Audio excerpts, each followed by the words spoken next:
Benvenuti a Oltre il Mistero. Un saluto a chi ci ascolta. Si provi a immaginare per un attimo centinaia di enormi sfere luminose che volano nel cielo in un silenzio assoluto, a velocità completamente ipersoniche, puntando dritte verso la nostra capitale.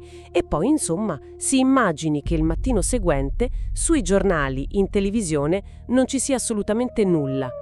Il vuoto totale. Che poi è la cosa più inquietante di tutta la faccenda, se ci pensi. Esatto, è proprio il punto centrale. Oggi analizziamo un massiccio avvistamento UAP, noto anche nel gergo come flottiglia, che ha attraversato i nostri cieli in un periodo compreso tra il 2000 e il 2003. Per dare un riferimento geografico precisissimo, l'avvistamento è avvenuto a sud di Roma, su via Appia Nuova, zona Castelli Romani. E questo, guarda, è un dettaglio cruciale da tenere a mente per tutta la nostra discussione. Perché non siamo in un deserto isolato. Esatto, assolutamente no. Stiamo parlando di una zona con una densità abitativa gigantesca. È un corridoio di volo trafficatissimo. Insomma, ci sono letteralmente migliaia di potenziali testimoni che potrebbero, o meglio, che avrebbero potuto avere gli occhi puntati al cielo in quel preciso istante. Ok, analizziamo la questione partendo dalla base, cioè da chi ha materialmente visto queste luci. Perché? Per capire la portata dell'evento, dobbiamo prima valutare quanto sia affidabile il testimone oculare. L'osservazione avviene in un pomeriggio primaverile o forse preestivo, con il cielo che non è ancora del tutto buio. C'è ancora quella luce che permette di distinguere bene i contorni. Il momento ideale per l'osservazione visiva, direi. Esatto. Il testimone principale è al volante della sua vettura e anche un passeggero accanto. Ma ecco, la cosa fondamentale è il suo curriculum. Non è uno sprovveduto, è un appassionato di astronomia, un astrofilo fin da quando aveva 10 o 12 anni, insomma, un esperto in astrofotografia che pubblica regolarmente articoli su riviste specializzate del settore. E questo cambia completamente le regole del gioco. Però qui voglio fare un attimo l'avvocato del diavolo. Cioè, io sono una persona comune e se vedo una luce strana in cielo, al 99% sto guardando il riflesso di un satellite o magari confondo Venere con un disco volante. Certo, succede in continuazione. E allora mi chiedo, non è che magari si tratta di un semplice pallone meteorologico illuminato dal sole o di droni sperimentali che lui ha interpretato male? Guarda, la cosa affascinante qui è proprio come funziona il cervello di un osservatore così allenato. Dobbiamo immaginarlo come se fosse un po' come un sommelier di fama internazionale a cui viene servito un vino con un sapore che non esiste sulla Terra. Un sapore completamente inedito. Esatto. Il cervello di un astrofotografo opera letteralmente come un filtro ottico iperavanzato. Ha un archivio mentale vastissimo. Conosce a menadito il comportamento di un pallone sonda, sa calcolare, la rifrazione solare sul metallo di un satellite, riconosce la turbolenza atmosferica, insomma, sa escludere il rumore di fondo all'istante. Quindi quando dice non so cosa sia? Quando dice non so cosa sia, significa che quell'oggetto ha superato una serie infinita di filtri irrazionali severissimi. Non è confusione, è il riconoscimento di una reale incognita. Tra l'altro in quegli anni lì, a cavallo dei primi anni 2000, il fenomeno delle flottiglie, cioè di questi gruppi numerosi di oggetti luminosi, stava appena iniziando a farsi conoscere con i primi video che arrivavano dal Sud America. Quindi era un tipo di fenomeno che iniziava ad avere un suo schema storico, diciamo. Esattamente. E proprio per via dell'incredibile esperienza del testimone possiamo fidarci nel passare dall'osservatore all'osservato e scendere nei dettagli tecnici di ciò che ha visto. E la scena che descrive è pazzesca.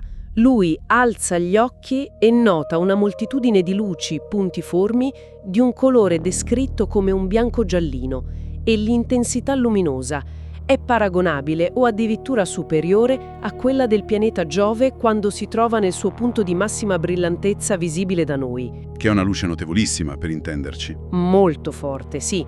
E si muovono a grappoli in modo un po' sparso ma direzionato, formando un vero e proprio fiume luminoso che punta dritto verso Roma, passando presumibilmente sopra o proprio a ridosso dell'aeroporto di Ciampino. Una rotta di per sé incredibile. Infatti, ne passano magari 10 o 15 assieme, poi c'è una pausa e poi ne arrivano altri, un flusso ininterrotto. Qui la cosa si fa veramente interessante, perché c'è un dettaglio che mi ha colpito tantissimo. Il testimone nota l'assenza totale di scintillazione. Ed è qui che la fisica entra in gioco prepotentemente. Cioè, queste luci non tremolavano affatto, erano perfettamente fisse. Quindi ti chiedo, io da profana, cosa ci dice la mancanza di scintillazione sulle dimensioni e sulla natura di questi globi luminosi? Allora, per capirlo dobbiamo spiegare cos'è la scintillazione. Quando noi guardiamo una stella nel cielo notturno, vediamo un minuscolo punto di luce che ci arriva da distanze siderali. Questo raggio di luce sottilissimo deve attraversare la nostra atmosfera, che insomma è fondamentalmente un oceano caotico di gas a temperature e densità diverse. Un oceano in movimento. Esatto. L'aria devia continuamente questo raggio di luce per frazioni di secondo. La stella sembra tremolare, ma i pianeti come Giove o Venere sono molto più vicini a noi. E quindi non sono solo un punto. Precisamente, sono un disco apparente, anche se piccolo. Emettono un fascio di luce leggermente più largo. Quindi, se una parte del fascio viene deviata dall'atmosfera, un'altra parte arriva comunque al nostro occhio, mantenendo la luce costante e fissa, niente tremolio. Chiaro, quindi non scintillano. Esatto. Ora, applicando questa regola al nostro avvistamento, il testimone stima che questi oggetti si trovassero a un'altitudine non inferiore ai 12 o 15 km. Se a quell'altezza mantenevano una luce potente e fissa senza scintillare minimamente, significa che il loro diametro apparente era considerevole. Quindi non parliamo di lucine di qualche centimetro. Per non tremolare a 15 km di altezza, le dimensioni fisiche reali di queste sfere dovevano essere, spaventose. Dovevano essere enormi, enormi. E c'è un altro fattore che sconvolge i calcoli, ed è la velocità. Il testimone ha calcolato la loro velocità angolare. Ecco, fermiamoci un attimo qui, perché questo concetto fa davvero la differenza. Se io guardo un velivolo civile che vola basso, a 1 chilometro da terra, e attraversa il mio campo visivo in 5 secondi, mi sembra che vada a una certa velocità. Certo, percepisci un movimento rapido ma comprensibile. Ma se questi oggetti, questi globi, si trovavano a 15 chilometri di distanza e coprivano la stessa porzione di cielo negli stessi 5 secondi... Significa che la loro velocità reale doveva essere impressionante per forza di cose. Stiamo parlando di velocità che stracciano completamente le prestazioni dei mezzi di linea civili. E questo apre un altro enorme problema, perché se viaggia a quella velocità nell'atmosfera, la fisica impone delle regole rigide. Cioè, io mi aspetterei un rumore assordante. Invece da quello che emerge non c'è stato alcun suono. Nessun sibilo, nessun rombo di motori e soprattutto niente boom sonico. Che è l'elefante nella stanza di ogni indagine aerospaziale di questo tipo. Ma com'è possibile muoversi a velocità simili, tagliare l'aria in quel modo senza creare un frastuono che faccia tremare i vetri di tutta la provincia? La risposta breve è che non è possibile. Non con le leggi dell'aerodinamica che noi conosciamo e utilizziamo. Questo solleva una questione importante, sai? Quando un oggetto fisico si sposta nell'aria, sta spingendo via molecole di gas. Se supera la velocità del suono, le molecole non fanno in tempo a spostarsi. E si crea l'onda d'urto. Esattamente. Si comprimono violentemente sul muso del velivolo e creano un'esplosione acustica.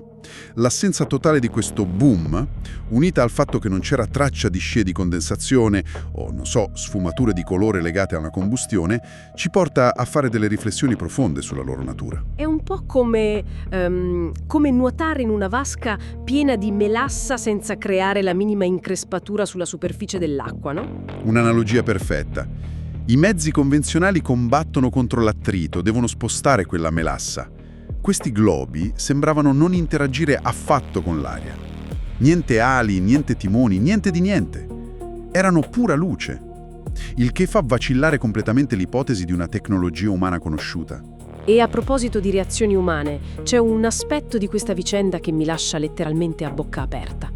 Siamo, ricordiamolo, sulla via Appia Nuova. Il testimone accosta l'auto per guardare meglio il cielo. Una reazione normalissima davanti a uno spettacolo del genere. Sì, ma non è solo. Anche altre macchine lungo la carreggiata accostano. Le persone scendono dalle auto per guardare in alto. Stiamo parlando di un avvistamento multiplo, condiviso da decine di individui in una delle zone più trafficate d'Italia. E quindi, che cosa significa tutto questo? Com'è possibile che un evento di questa portata avvenga e il giorno dopo sui giornali, in televisione, non ci sia assolutamente nulla? È un paradosso fortissimo. Cioè è come se un intero stadio assistesse a una finale di Coppa del Mondo e il giorno dopo i quotidiani scrivessero che lo stadio era vuoto. Nessuna segnalazione pubblica, nessun articolo. Un silenzio mediatico totale. Se colleghiamo questo al quadro generale, la sociologia degli avvistamenti inspiegabili ci dà delle chiavi di lettura molto interessanti. C'è un fattore primario che è lo shock ontologico. Ovvero? Il nostro cervello classifica tutto ciò che vediamo. Vede due ali e una coda. Apre il cassetto mentale velivoli civili. Ma quando vede un fiume di sfere silenziose a velocità incalcolabili, la cartella semplicemente non c'è. Spesso si autoconvince di aver visto male, o subentra la paura del giudizio sociale, la paura di passare per visionari. E poi c'è un altro aspetto fondamentale in contesti affollati, ed è l'effetto spettatore. Ah, la diffusione della responsabilità. Proprio quella. Se ci sono altre 20 persone ferme a bordo strada che guardano la stessa cosa, tu inconsciamente pensi: beh, è una cosa così enorme, puntano verso Ciampino. Sicuramente le torri di controllo li hanno già visti. Ci penseranno le autorità, insomma. È spaventoso quanto sia plausibile come spiegazione. Però voglio cercare di esaurire ogni spiegazione convenzionale. Che so, mezzi sperimentali, esercitazioni militari segrete. L'ipotesi militare viene fuori quasi sempre in questi casi, ed è giusto valutarla. Ma avrebbe senso fare una parata silenziosa con decine di oggetti in pieno giorno o nel tardo pomeriggio su una delle zone più densamente popolate e trafficate a sud di Roma? Cioè, che scopo avrebbe? Nessuno scopo logico. Anzi, sarebbe un suicidio dal punto di vista della sicurezza. I test di piattaforme avanzate non dichiarate avvengono in spazi aerei rigorosamente chiusi. Non li fai sfilare sopra i pendolari dei castelli romani. Mi sembra evidente. E poi c'è la questione tecnica. In quegli anni, ma ti direi anche oggi, l'ingegneria propulsiva nota non era in grado di gestire oggetti di quelle dimensioni a quelle velocità in totale assenza di rumore e senza la minima traccia di superfici aerodinamiche. Quindi, quando scartiamo i fenomeni naturali, gli errori di percezione e i test militari, ci troviamo costretti ad ammettere che la nostra comprensione della fisica ha dei limiti. Siamo in un territorio completamente sconosciuto. Assolutamente sì. Bene, direi che oggi abbiamo tracciato un quadro davvero impressionante. Abbiamo documentato un pomeriggio in cui un cielo è stato solcato da un fiume luminoso di decine di sfere silenziose, enormi, dirette verso la capitale.